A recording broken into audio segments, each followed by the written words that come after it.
فحشنامه مدیر شبکه مودت و رحمت. دوستانی که در شبکه‌های اهل سنت فعالیت دارن مثل وصال حق، مثل وصال فارسی. ببینید آقای یگانه لطف کنید از این شبکه ها را ما اصلا شبکه انسانی نمیدانیم.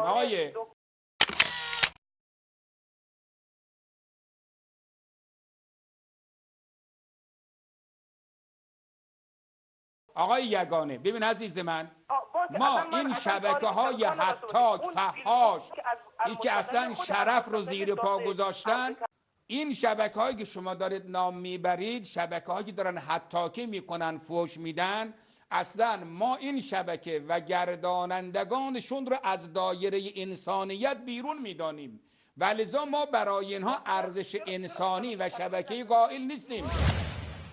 حال ببینیم انسانیت نزد ایشان به چه معناست. ما در برخوردمون با اهل سنت یا با یک وهابی نهایت ادب را که نشانگر تربیت ما در مکتب اهل بیت باید نشان بدیم. اگر کسی واقعا این ارزه رو در خودش نمیبینه که با یک دو تا حرفی که یک سنی وهابی میزنه از کوره در میره، شروع میکنه عصبانی شدن و حرفهای نادرست زدن، به نظر من ورود همچه فردی به این بحث اختلافی خلاف شرع بینه. و همچنین توصیه‌ای که مراجع اعزام تقلید همشون به ما دارن، نه یکی، خدمت هر کدام از مراجع که بنده مشرف میشم و افتخار دستبوسی اینها نصیبم میشه، اینها مرتب توصیه میکنن که تا میتوانید معتدل باشید و اون ادبیات متناسب فرهنگ شیعه را در شبکه شما بنمایید. ما معتقدیم فرهنگ شیعه، مذهب شیعه یک مذهب با منطق، با دلیل، با برهان. کسی که دلیل، برهان و منطق داشته باشه فحش نمیده، توهین نمیکنه. توهین مال اراذل و اوباش کوچه و خیابانه. افرادی که منطق ندارن، بی منطقن، فحش میدن و اهانت میکنن.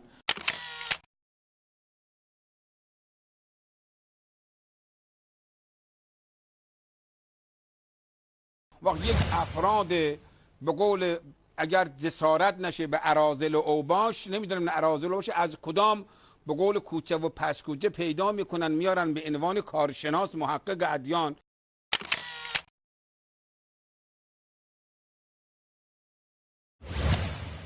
فحش دادن، اون زنای فاحشه بهتر از اینا بلد فحش بده.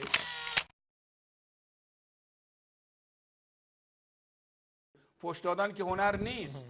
اراذل و اوباش هم بلدن فحش بدن. نوچه های بنی امیه و نواده های یزید و معاویه در شبکه های شیطانی دارن مثل رهبرشون شیطان الاسلام ابن تیمیه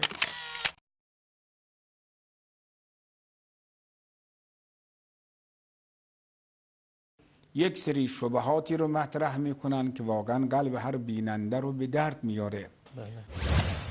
توهین مال اراذل و اوباش کوچه و خیابانه. افرادی که منطق ندارن، بی منطقن، فحش میدن و اهانت میکنن. یعنی گمان نمی کردیم این احمقها و دشمنان اهل بیت اینقدر پست باشن، اینقدر رذل باشن، اینقدر لامذهب و بیدین باشن.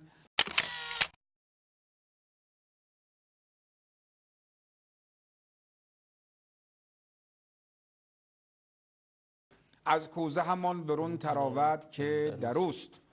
پیروان ابن تیمیه که واقعا ابلیس الابالسه بایدم این چنین باشه.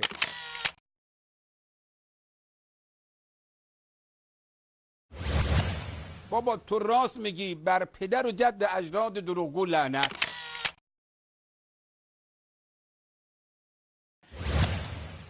اونهایی که واقعا این طور دارن این کار میکنن، برن خلاصه از این مادرهای مشنگشون سوال کنن که چیکار کردن.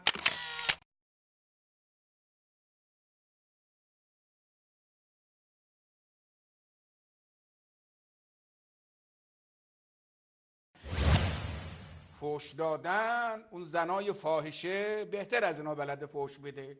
فحش دادن که هنر نیست. اراذل و اوباش هم بلدن فحش بدن.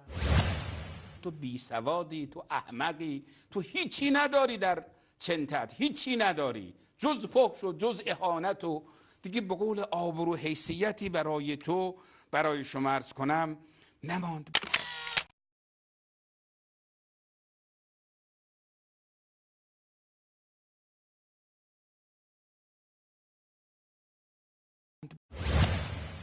فحش دادن، اون زنای فاحشه بهتر از اینا بلده فحش بده. فحش دادن که هنر نیست. اراذل و اوباش هم بلدن فحش بدن. حالا نمیدونیم چقدر باید آدم پست باشه، چقدر باید آدم رذل باشه. به قول میگن شرم و بی‌حیایی حد داره، ولی این واقعا از حد گذرانده.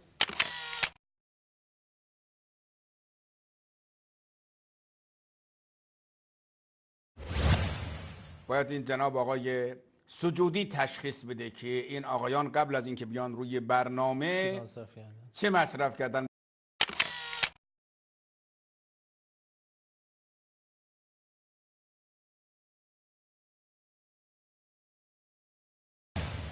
شما را بین حتی در میان خانواده هاتون رسوا میکنیم که وقتی شما میرید خونه خانم جلوت بگیره آقای فلان آقای فلان، هم روایت ما داریم یا نه؟ اگر بگی نیست ما آدرس دادیم، بگید هست خانم توف کنه، بگید که بابا این بیشرمی رو تا کی میخواد شما تو این کتاب ها تحمل کنید؟ آقا این دیوانه است، این خل و چله برای مال خلیایی شده، این عقل نداره، شعور نداره، سواد نداره.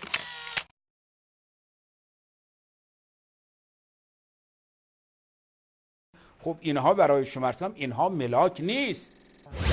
این واقعا جا داره که یک نفر بیاد تو این عصر تشعشع اطلاعات و رسانه و دروغ اینجوری میگه، اینطور دروغ، اینطور تزویر، اف بر این شرف، ای اف بر این وجدان، لعنت بر این وجدان. برم مثل سگ میترسی تو و رفتی اونجا و پشت دیوارهای برای شما عرض کنم سقیفه شروع کردی داد بیداد کردن، عربده کشیدن، فریاد زدن.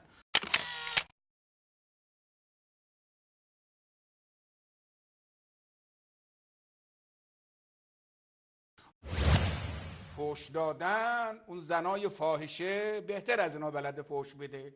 فحش دادن که هنر نیست. اراذل و اوباش هم بلدن فحش بدن. سواد بیشعور ارزش نداره. خب آقا شما جاهل هستید، شما نمیدانید، شما سواد ندارید، مطالعه نمی کنید.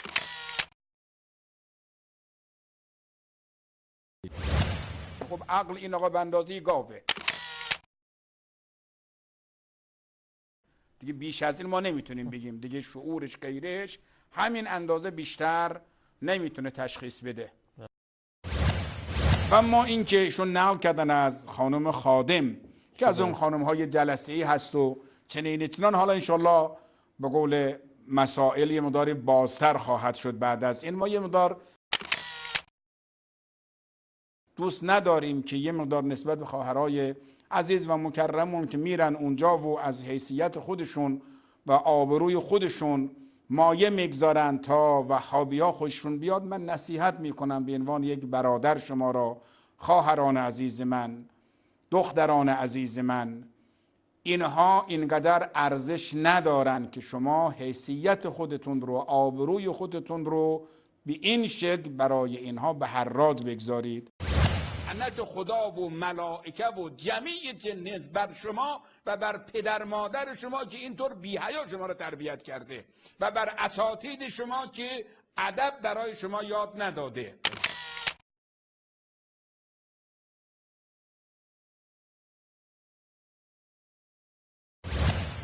توهین مال اراذل و اوباش کوچه و خیابان، افرادی که منطق ندارن، بی منطقن، فحش میدن و اهانت میکنن.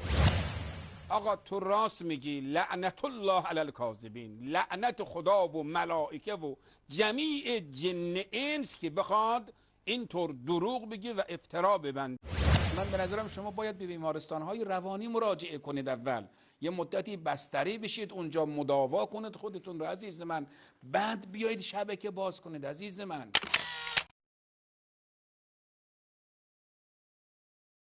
این صحیح نیست، این درست نیست و ما دلمون برای آخرت شما میسوزه، خودتون رو به آتش جهنم نسوزانی. این آقا مثل مگسی که دنبال این هست که فقط بره جاهای آلوده بنشینه، یک روایت ناصبی رو بره ببینه، بیا توی شبکه ماهواری به تصور این که داره فتح الفتوح کرده، قیصریه میخواد آتش بزنه. واقعا مرد نیستی، اینقدر مردانگی نداری، خب حرف نزن، مجبوریم که حرف بزنی تو که ور تو مثل عضو هم خر تو گل فرو بری دیگه نتونی بیای بیرون. بابا آبروی خودت در نظر بگیر، آبروی این شبکه رو. من نمیدونم این احمق هایی که میان این رو علم میکنن به عنوان یک کارشناس میارن، اینا عقلشون کجا رفته؟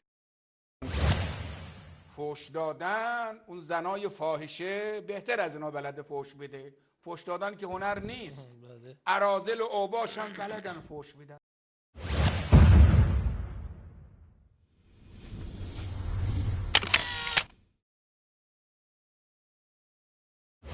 مثل سگ میترسی تو که ور تو مثل عضو هم خر تو گل فرو بری دیگه نتونی بیای بیرون.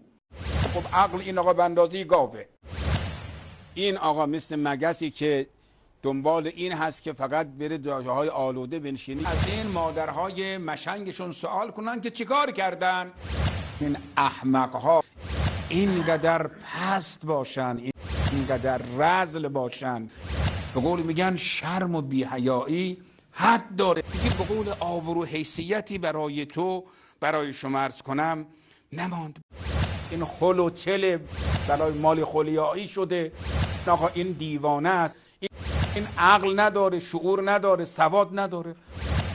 اینقدر لامذهب و بیدین باشن و از دایره انسانیت بیرون میدانیم که به اراذل و اوباش نمیدونم اراذل باشه از کدام به قول کوچه و پس کوچه پیدا میکنه. زنای فاحشه بهتر از اینا بلده فوش بده. در شبکه های شیطانی مثل رهبرشون شیطان الاسلام که واقعا ابلیس الابالسه بایدم این چنین باشه. بر پدر و جد اجداد دروغگو لعنت، لعنت بر این وجدان، ای اف بر این وجدان. لعنت خدا و ملائکه و جمیع جن بر شما و بر پدر مادر شما که اینطور بی‌حیا شما رو تربیت کرده و بر اساتید شما. باید این جناب آقای سجودی تشخیص بده که این آقایان قبل از اینکه بیان روی برنامه چه مصرف کردن. عربده کشیدن. خب آقا شما جاهل هستید. در حقیقت دوستانی که این انتخاب کرده بودن دستشون درد نکنه، یعنی واقعا نمایش دادن سواد و به قول فضل این کارشناس. بینندگان گرامی، حالا به نظر شما کدام گزینه در مورد جناب آیت الله صدق می کند؟ یک سگ، گاو، خر و مگس خواندن مخالفان و تهمت فاحشگی به مادرانشان در مذهب جناب آیت الله از مکارم اخلاق است. 2. جناب آیت الله پس از رسوایی‌های متعدد و کم آوردن در مقابل شبکه‌های اهل سنت به فرموده خودشان راه و روش زنان فاحشه و اراذل و اوباش را اختیار کرده و به فحاشی پرداختند. جناب آیت الله، اگر آنچه گذشت بی‌ادبی و توهین نیست بلکه نزد شما نوعی احترام است، محترمانه قاموس ادبتان به طور کامل نصیب خودتان باد.